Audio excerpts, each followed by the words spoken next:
I'm making this video to express my dislike of Guilty Gear Strive. Whenever the game comes up amongst my friends, they always ask me why don't I like the game. So instead of telling them, I'm just going to share this video for them to watch, and not just them, but everybody else who asks me why I dislike the game.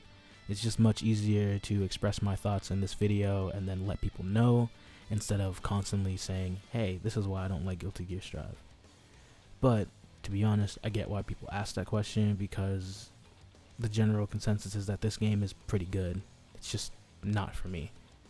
And most opinions about this game are that most opinions about the game being bad aren't good reason. They don't have good reasons, and they aren't that concrete. So to reiterate, I'm not calling this game bad. I'm just saying I don't like it.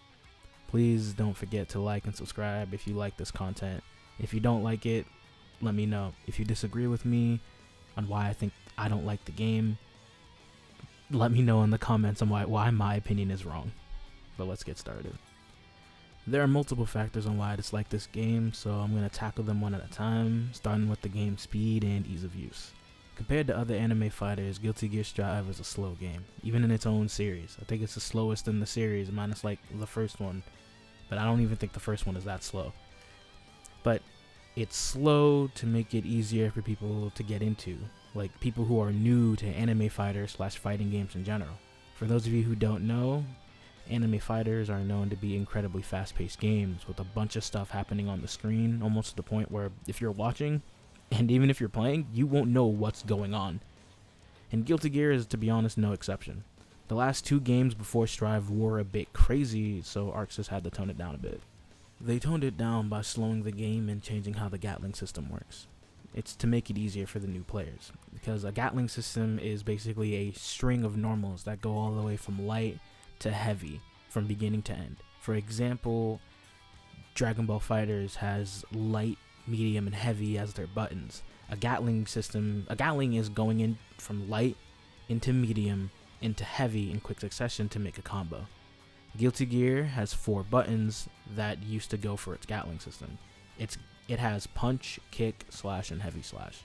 Their Gatling system was punch into kick, into slash, and into heavy slash. It was fluid and it felt smooth. Their change to the Gatling system was making the only way to Gatling be slash into heavy slash. Punch no longer Gatlinged into kick, and kick no longer Gatlinged into slash. Those 2 buttons can be cancelled in for down dust for a knockdown and special moves. I'm personally whatever on it. I don't like how the Gatling is, but I can see why it's helpful, because if you're stepping into a fighting game for the first time, you won't be able to people won't be able to comprehend how to do serious combos like that. I guess. I think that's their thought process. With the changes to kick and punch, it makes kick kind of just like a fishing tool to go to kick, or from kick to dust or kick to special. It makes fishing with kicks a little less rewarding, in my honest opinion, because unless you want to spend resources, you're not going to get much out of it. Most of the time you'll see people going for slash online because it's the combo starter. Most of the time you won't be seeing people going for punch online unless they're going for to mash at you or anti-air you, because it's that's just it now. It's just the mash button or the anti-air button. Punch kind of has no meaning anymore to me.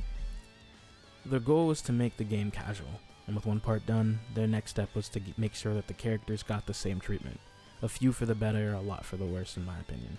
The characters feel dumbed down, a shadow of their former selves, and they had to rework the characters to match Daisuke's vision, and this is the part that annoys me the most, and it's the part I meme the most.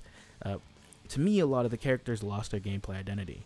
Here's what I mean. In Guilty Gear Xrd Revelator 2, the one I mainly played, every character had something unique about them that was shown in their gameplay, and Strive kind of just threw it all away. I'll talk about 2 to come to my mind for the worst, and remember that this is all my opinion. The first person to come to my mind is Mei. She's one of the biggest examples of this. Mei used to have insane neutral because of her beach ball and her dolphins, and she had wild Oki to go with it as well. Her beach ball used to travel through the screen, going up and down as it goes. She could even jump on it to launch it straight down and boost her jump height. With her dolphin, she had more than just charge at you.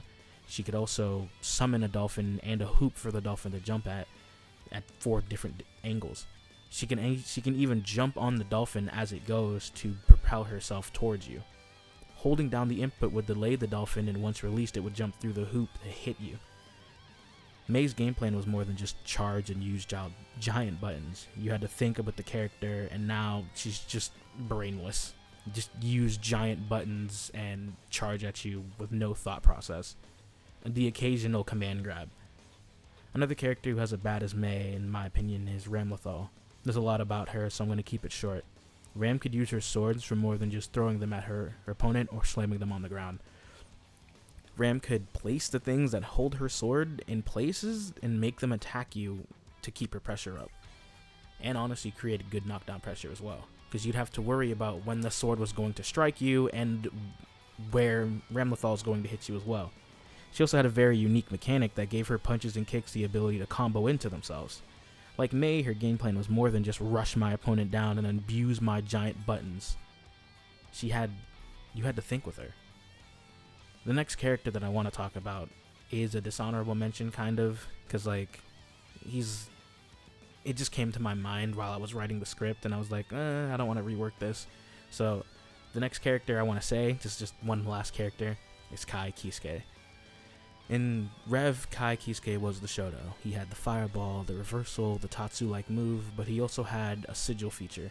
Kai had certain moves that would place sigils in front of him, and when a projectile that he shoots goes through them, it would change their properties.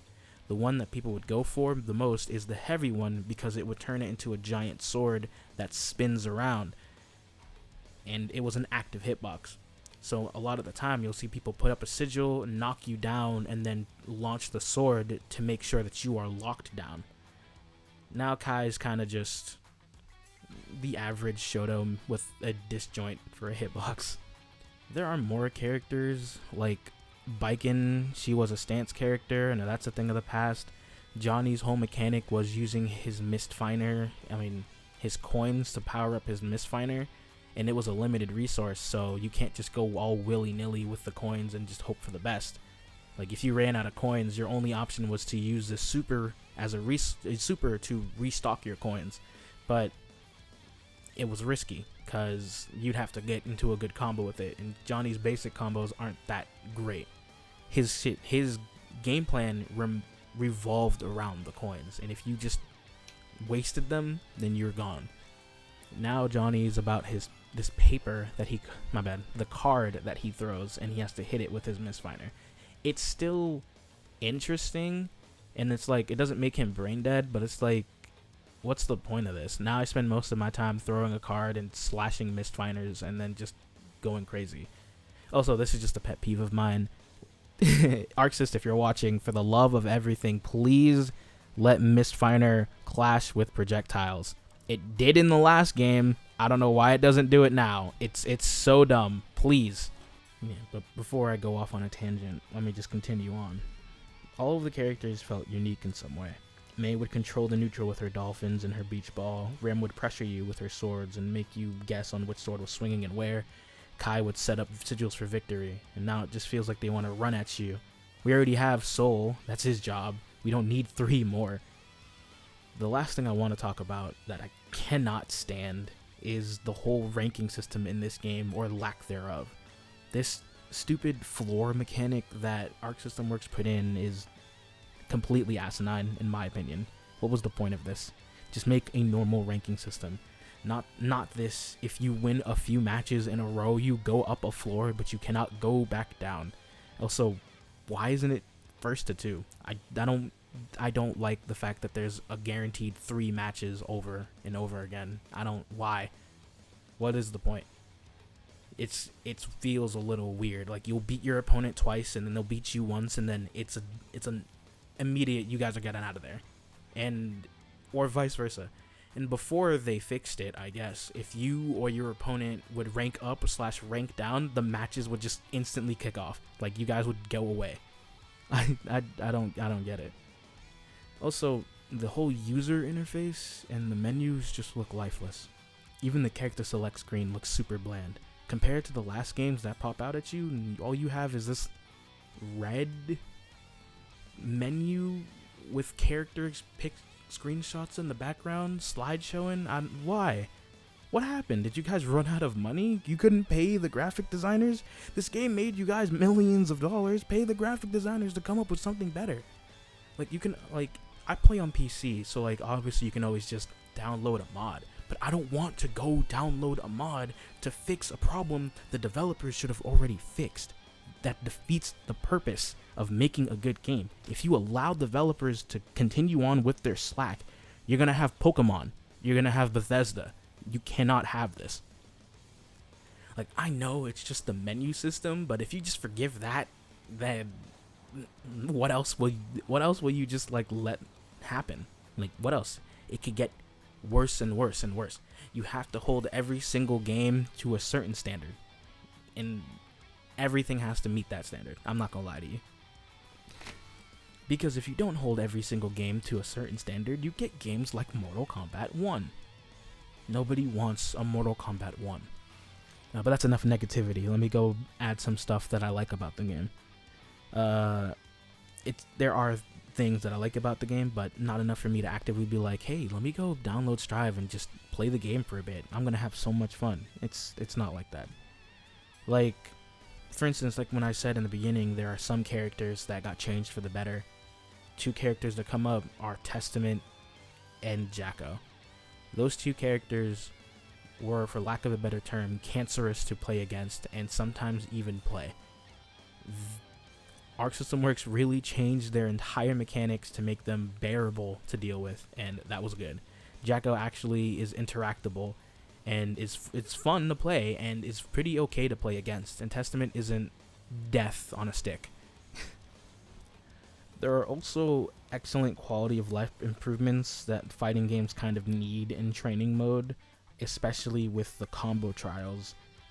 That is the best thing to ever come out of Strive, and I will die on that hill. The combo trials are user-made. They are only made by the players. The developers didn't make these weird, unoptimal, terrible combos to make you try to see what the character kind of looks like and feels like. No. The combo trial is, if you make a combo, you can upload it and then have people rate it, download it, and use it for themselves. You could also do the same thing. So if you're looking to play the game or pick up a new character and you don't know where to start, you can just go onto the combo trials, look for the highest rated character, like highest rated player for that character, and pick up their combos and see how they actually do it. For the most part, they're going to be optimal combos to help you actually learn how to play the character, and that's beautiful. That needs to be in every single game. That needs to be in every single fighting game from here on out. I need 2x KO to do this, because that is perfect. There's no better way of doing a combo trial than this. The game with the best combo trials is like Under Night, but nobody plays that game, and that makes me mad because the game is really good. You guys should really play it. But those combos are like the game's the only one where the combo trial actually is worth something. Every other fighting game I've ever played, the combo trials are lackluster. They're terrible. Yeah, that's all I gotta say. Let me say this before we end it though. Personally, I think that Arc System Works is trying to make this fighting game casual, and it killed the game for me. It's like the opposite of Smash Brothers, a serious fighting game wanting to be casual, and Smash is a casual party game wanting to be a serious fighting game, and it didn't work. Don't try to force something onto something that isn't it. If you try to force the casual nature onto Guilty Gear, you're not going to get Guilty Gear. You're going to get a different game. Like, if you're trying to force competitive super fighting games on Super Smash Brothers, you're not going to get Super Smash Brothers anymore. You're going to get a different game. Smash Brothers was meant to be casual. Guilty Gear is meant to not be that. Don't mix the two. Don't mix the casual. You can make it easier to get into, but don't kill the identity. Like, Grand Blue Fantasy Versus and Dragon Ball FighterZ are the two best examples I have of games that are very easy to play, incredibly hard to master, and all of the characters still feel and look like all of their expressions match the characters. That's it. Like, just look at what look at what those two games did, and try to figure out what they did wrong and what they did right, and then work on it. Don't try to do your own weird thing to make the game to try to see what's going on. But yeah, that's all I have to say. Thank you for listening to me rant about a game I can't stand. But please like and subscribe, and don't forget to keep yourself safe.